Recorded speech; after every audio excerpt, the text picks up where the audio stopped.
बांझ, एक औरत की रुला देने वाली कहानी। अरे ऐसे उदास क्यों बैठी हो? उदास बैठी शिखा के कंधे पर हाथ रखते हुए अभय ने पूछा।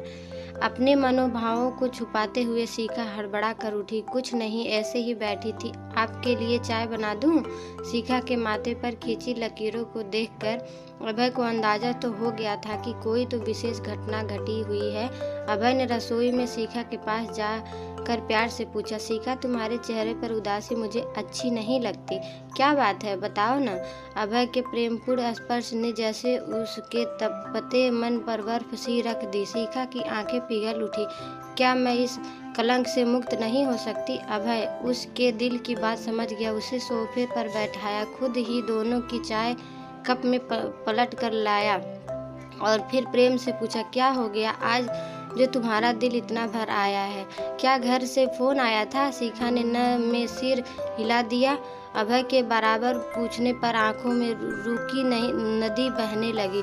शाम को तुम्हारे आने से पहले वर्तिका के घर बच्चों के लिए इडली सांभर लेकर गई थी। अच्छा, फिर वर्तिका भाई साहब की कह रही थी कि आज सुबह उस मनहूस बांझ का मुंह देख कर गए थे, इसलिए अब काम बिगड़ गया। इतना कहते हुए अभय से लिपट कर रोने लगी। इतनी छोटी बात कर दी भाभी जी ने। अभय भी अब थोड़ा गंभीर हो चला। आंसू पोंछते हुए वह आगे बोली, सुबह ऑफिस जाने से पहले मैंने भाई साहब के प्रोजेक्ट के बारे में पूछा था। वह बड़ा प्रोजेक्ट उनके हाथों से निकल गया। ओह, तो इसमें तुम्हारा क्या दोष? अभय शिखा को सीने से लगाकर शांत करने का प्रयास करने लगा। आज तक वह खुद को और उसको अशब्दों की आग से बचाने की कोशिश ही करता रहा है। अभय मैं वापस जा रही थी कि वर्तिका की आवाज़ आई कि कौन है? तो बच्चे धीमे से बोले कि अरे वही पड़ोसी वाली मनहूस आंटी थी। ये शब्द मुझे भीतर तक छलनी कर गए। फिर पुरानी बातें याद करके शिखा रोते रोते ही सो गई। शिखा की शादी हुए 8 सावन बीत चुके थे, लेकिन उसकी गोद हरी नहीं हुई थी। संतान सुख पाने के लिए इन्होंने कितने ही जतन किए, पर कुदरत की इच्छा के सामने दोनों असहाय हो गए। एक तो परिवार दुख से वैसे ही आदमी अधमरा हो जाता है, उस पर इंसान भी इंसान को दर्द देने में पीछे नहीं रहता। अपने कस्बे की छोटी सोच के ताने से बचने के लिए ही वे दोनों इस अनजान शहर में आकर बस गए थे। यहाँ हर समय लोग दूसरों के व्यक्तिगत जीवन में दखलंदाजी नहीं करते थे। निजी जीवन में अधिक ताकत झांक में मुक्ति वे दोनों शांति से जी रहे थे, लेकिन इस घटना ने उनका यह भ्रम भी तोड़ दिया। जाहिर है इस घटना के बाद शिखा ने वर्तिका से बोलचाल बंद कर दी। उसके मन में घृणा के अंकुर फूट चुके थे। ऐसे ही दिन बीत रहे थे कि कोरोना महामारी ने पूरे विश्व में कुहराम मचा दिया। लॉकडाउन की जीवनचर्या ने अवसाद को चरम पर पहुंचा दिया था। चार दीवारी के भीतर घुटन के लक्षणों से कुछ मुक्ति मिली थी कि कोविड की दूसरी लहर ने महाविनाश शुरू कर दिया। बोरियत से बचने के लिए शिखा ऑनलाइन हॉबी क्लास में अपना समय व्यतीत करती थी। उस समय अभय वर्क फ्रॉम होम के कारण घर पर ही रहता था। एक दिन शाम को घर की घंटी बजी। इस समय कौन होगा, यह सोचते हुए अभय ने दरवाज़ा खोला। बाहर वर्तिका का पति पारस बहुत अधिक परेशान मुद्रा में खड़ा था। क्या हुआ भाई साहब, अब खैरियत?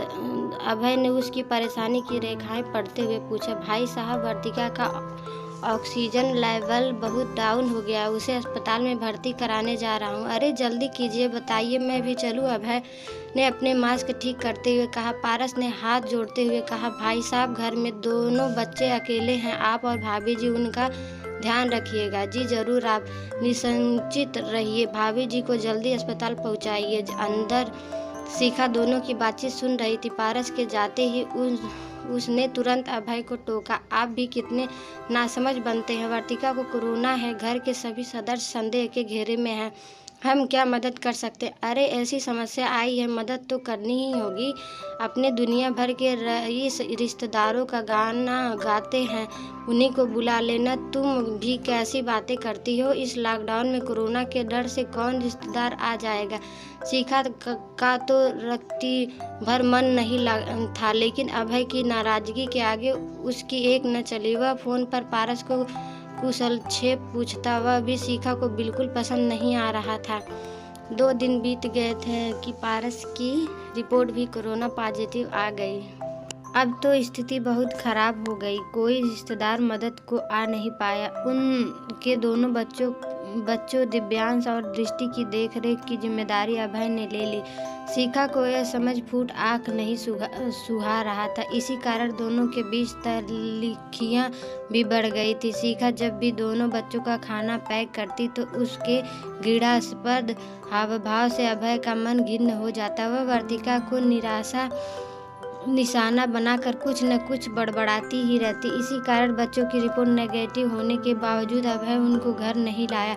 अभय ने अगले दिन स्वयं पर नियंत्रण करते हुए शिखा से बच्चों को घर लाने का अनुरोध किया। उसने उसके मनोदशा समझते हुए प्यार के समझा, देखो शिखा, हमारे कर्म हमारे साथ हैं और दूसरों के कर्म उसके साथ। हमें अपने खाते में अच्छी चीज़ें रखनी है या दूसरों की तरह कंकड़ पत्थर। शिखा ने अभय की बात का जवाब नहीं दिया। अभय ने मोबाइल में दिव्यांश और दृष्टि का वीडियो दिखाया जिसमें वे मम्मी पापा से रोते हुए प्यार जता रहे थे और जल्दी सही होने के लिए मनोकामना कर रहे थे। उस वीडियो को देखने के बाद शिखा एकदम चुप हो गई और चुपचाप खाना बनाने लगी। उस रात वह सही से सो नहीं पाई। अंतमन के सकारात्मक और नकारात्मक पक्षों का आभास में टकराव होता रहा। इसी दब में वह कब सो गई उसे पता नहीं चला। सुबह पता चला कि वर्तिका की सांसें उसका साथ छोड़ चुकी थी। शिखा को दिल में धक्का सा लगा। वर्तिका और उसके परिवार के सब सदस्यों के चेहरे एकाएक बड़े भाई साहब आ चुके थे। दिव्यांश और दृष्टि की रोने की आवाज़ बाहर से ही सुनाई देनी शुरू हो गई थी। शिखा ने भी लगते हुए बच्चों को रुदन देखा और अंदर तक सिहर गई। 9 साल का दिव्यांग और 4 साल की दृष्टि बिना माँ के कैसे रहेंगे, वह सोचती रही। काल की क्रूर आदि नहीं ठहरी। 2 दिन बाद ही पारस भी हृदय गति रुकने से देहांत हो गया। इस खबर के साथ ही शिखा का दिल बैठ गया। अचानक से हुए इस घटना में अतीत चलचित्र की भांति उसकी आंखों के सामने चलने लगा। वर्तिका और पारस के साथ बिताए स्नेहपूर्ण 3 सालों के दृश्य आंखों के आते और धुआं हो जाते। बस एक दुर्भावना से इस सौहार्दपूर्ण संबंध को फीका कर दिया था। बच्चों को अपने माता पिता से आखिरी समय मिलना भी नसीब न हो सका। संवेदनाओं में डूबी शिखा निकल बैठे खिड़की से वर्तिका के घर को ही ताक रही।